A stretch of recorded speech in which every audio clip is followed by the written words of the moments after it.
इस लेसन में हमने मुख्तलिफ स्टोरेज डिवाइसेस के बारे में मालूमात हासिल की।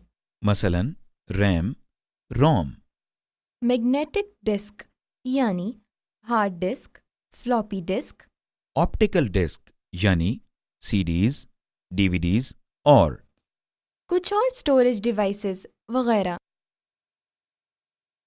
बाद आप जान सकेंगे कंप्यूटर हार्डवेयर क्या है कंप्यूटर का कौन सा कंपोनेंट इसमें किस जगह लगता है। और इसमें लगे मुख्तलिफ अज्जा का फंक्शन क्या है। आप पहले लेसन यानी कंप्यूटर बेसिक्स में सीख चुके हैं कि कंप्यूटर हार्डवेयर क्या है। कंप्यूटर के मुख्तलिफ हिस्से जिनको हम छू या पकड़ सकते हैं हार्डवेयर कहलाते हैं। कंप्यूटर हार्डवेयर से मुतालिक बहुत सी डिवाइसेस के बारे में आप पहले ही जान चुके हैं, जैसे कि माउस, कीबोर्ड और आउटपुट डिवाइसेस वगैरह। अब आप जो स्क्रीन पर देख रहे हैं, जो कि एक डिब्बे की मानंद नजर आ रहा है, असल में बड़ी मुफीद चीज है। इसे सिस्टम यूनिट कहते हैं। सिस्टम यूनिट में कंप्यूटर का हर वो हिस्सा लगा होता है जो इसको चलाता है, इसके मुख्तलिफ हिस्सों को कंट्रोल करता है और कंप्यूटर इस्तेमाल करने वालों को मुख्तलिफ फैसिलिटीज़ या सहूलियात फराहम करता है। इसको कंप्यूटर की केसिंग या कवरिंग भी कहते हैं। इसे केसिंग इसलिए कहा जाता है क्योंकि ये कंप्यूटर के अंदरूनी हिस्सों को ढांप कर रखता है और उन्हें हर किस्म के बैरूनी दबाव से बचाता है। आइए हम सिस्टम यूनिट को कुछ तफसील से देखते हैं। ये एक आम सिस्टम यूनिट है जो किसी भी सतह पर आसानी से खड़ा किया जा सकता है। ऐसे सिस्टम यूनिट की केसिंग को टावर केसिंग कहते हैं। हो सकता है कि आपके कंप्यूटर की केसिंग इससे मुख्तलिफ हो और इसमें लगी हुई चीज़ों की जगह भी मुख्तलिफ हो, मगर काम सबका एक ही है। सिस्टम यूनिट के सामने वाली साइड पर आपको ये कुछ लाइट्स और बटन्स नजर आ रहे हैं। सिस्टम यूनिट पर लगे मुख्तलिफ बटन्स में से ये बटन पावर बटन कहलाता है। इस बटन की मदद से कंप्यूटर को ऑन या ऑफ किया जाता है। इसको ऑन करने के लिए इस बटन को उंगली से दबाते हैं। देखिए, अब ये कंप्यूटर ऑन हो रहा है और फिर इसको दोबारा दबाने से कंप्यूटर ऑफ हो जाता है। दूसरा बटन रीस्टार्ट बटन कहलाता है। रीस्टार्ट के मायने किसी चीज को दोबारा शुरू करने के हैं। इस बटन को दबाने से कंप्यूटर पहले ऑफ होता है और फिर खुद से ऑन हो जाता है। ये देखिए, इस वक्त आप स्क्रीन पर कंप्यूटर देख रहे हैं जो कि ऑन है। अब हम इसके रीस्टार्ट बटन को दबाते हैं। आपने देखा कि बटन दबाते ही कंप्यूटर ऑफ हो गया है और फिर दोबारा से स्टार्ट हो रहा है। सिस्टम यूनिट पर लगी हुई लाइट्स ये बात जाहिर करती हैं कि कंप्यूटर चल रहा है या नहीं, और चल रहा है तो इस पर कोई काम हो रहा है या नहीं। ये एक सीडी ड्राइव है। सीडी रोम सिस्टम यूनिट के इस हिस्से में डालकर इस्तेमाल की जाती है। सीडी रोम के बारे में आप पहले ही जान चुके हैं। इसके नीचे लगे हुए छोटे से बटन को दबाने से इस ड्राइव का ट्रे बाहर आ जाता है। सीडी को सीडी ड्राइव के ट्रे पर इस तरह रखा जाता है और दोबारा इसी बटन को दबाने से सीडी ड्राइव के अंदर इंसर्ट हो जाती है। सीडी को ड्राइव से बाहर निकालने के लिए भी यही बटन दबाया जाता है। इसको दबाने से ट्रे बाहर आ जाता है और हम सीडी उठाकर बटन दोबारा दबा देते हैं, जैसा कि आप देख रहे हैं।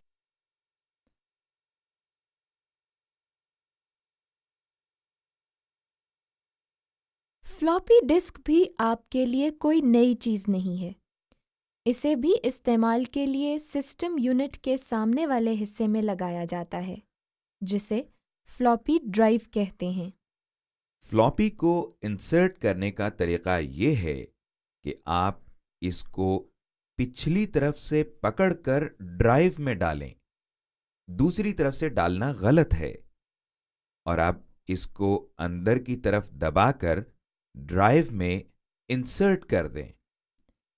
फ्लॉपी ड्राइव के साथ लगे इस छोटे से बटन को दबाने से फ्लॉपी बाहर आ जाती है।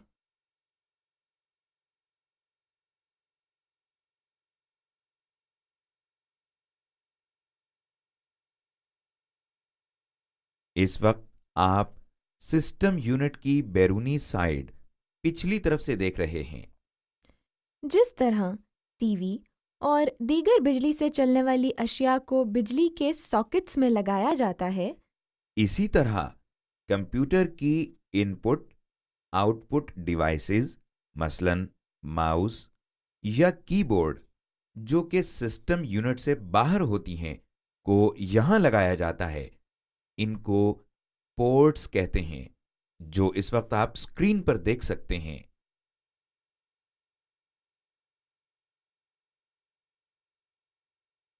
कंप्यूटर को चलाने के लिए बिजली की ज़रूरत होती है। लिहाजा सबसे पहला सॉकेट जो आप इस वक्त देख रहे हैं, वो कंप्यूटर को बिजली फराहम करने के लिए ही इस्तेमाल होता है। इसको पावर कनेक्टर कहते हैं। वो तार या केबल जिसके जरिए कंप्यूटर को बिजली फराहम की जाती है, इसको पावर केबल कहते हैं। इस केबल का प्लग बिजली के स्विच बोर्ड में लगाते हैं। इस केबल का दूसरा सिरा कंप्यूटर में इस तरह लगता है। जिस तरह सिस्टम यूनिट को चलाने के लिए बिजली की जरूरत होती है, इसी तरह मॉनिटर को चलाने के लिए भी बिजली की जरूरत होती है। इसके लिए भी पावर केबल इस्तेमाल की जाती है और एक सिरा सिस्टम यूनिट के इस सॉकेट में लगाया जाता है। हो सकता है कि आपके मॉनिटर की पावर केबल डायरेक्ट बिजली के स्विच में लगती हो। अब आप जो पोर्ट देख रहे हैं, इसे कीबोर्ड पोर्ट कहते हैं और ये पोर्ट कीबोर्ड को सिस्टम यूनिट से कनेक्ट करने के लिए इस्तेमाल की जाती है। ये देखिए, इसको इस तरह से कनेक्ट किया जाता है। इसके बिल्कुल साथ जो पोर्ट आप देख रहे हैं, इसको माउस पोर्ट कहते हैं। माउस की पिन को इसमें लगाने से कंप्यूटर माउस के साथ कनेक्ट हो जाता है। इसे इस तरह लगाते हैं।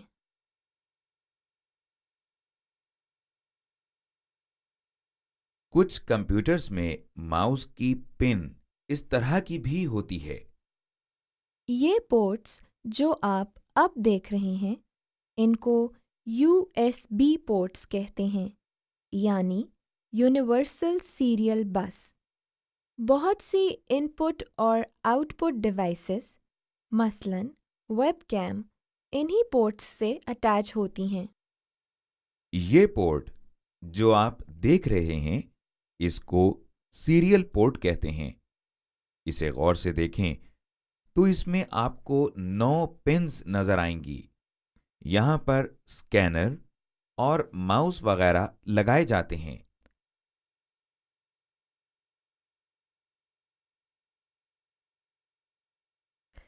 ये पोर्ट पैरेलल पोर्ट कहलाती है। इसमें 25 होल्स होते हैं। इस पोर्ट में प्रिंटर लगाते हैं।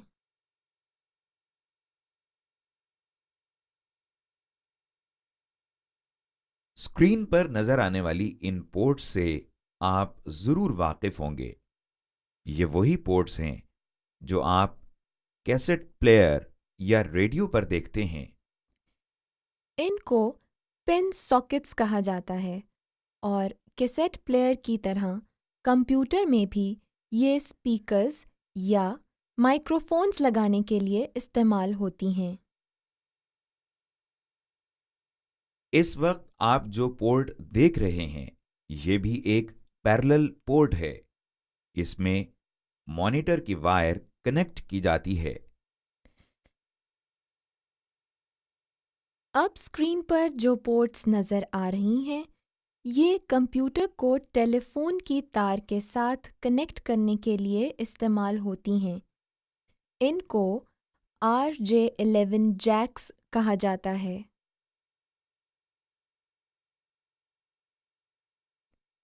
इस वक्त आपको सिस्टम यूनिट की अगली साइड नज़र आ रही है। आपको हिदायत के मुताबिक इस साइट के मुख्तलिफ पार्ट्स की निशानदेही करनी है। निशानदेही करने के लिए अपने माउस को उस जगह ले जाकर क्लिक करें। कंप्यूटर को ऑन करने के लिए जो बटन इस्तेमाल होता है उसकी निशानदेही करें। CD-ROM कहाँ कंप्यूटर को रीसेट करने वाले बटन की निशानदेही करें। फ्लॉपी डिस्क कहाँ शाबाश, आपने सिस्टम यूनिट की अगली साइड पर लगे मुख्तलिफ हिस्सों को बखूबी पहचान लिया है। अब हम हार्डवेयर की दूसरी एक्सरसाइज करते हैं। अब आप स्क्रीन पर सिस्टम यूनिट की पिछली साइड देख रहे हैं। इसके साथ ही आपको कुछ कनेक्टर नजर आ रहे हैं। आपने हिदायत के मुताबिक इन कनेक्टर्स को ड्रैग करके उनकी दुरुस्त पोर्ट्स में लगाना है। सबसे पहले आप मॉनिटर के कनेक्टर को सिस्टम यूनिट में लगी मॉनिटर की पोर्ट में लगाएं। अब आप माउस की पिन को सिस्टम यूनिट में उसकी मुकर्ररा जगह पर लगाएं। अब आप कीबोर्ड की पिन को भी तो चलें फिर स्पीकर्स की पिन्स। अब आप टेलीफोन लाइन को सिस्टम यूनिट के RJ11 जैक में लगाएं।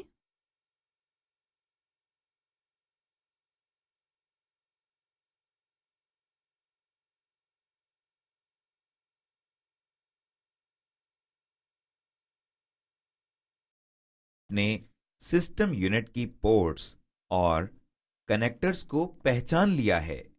अभी तक आपने सिर्फ सिस्टम यूनिट के बैरूनी हिस्से के बारे में जाना है।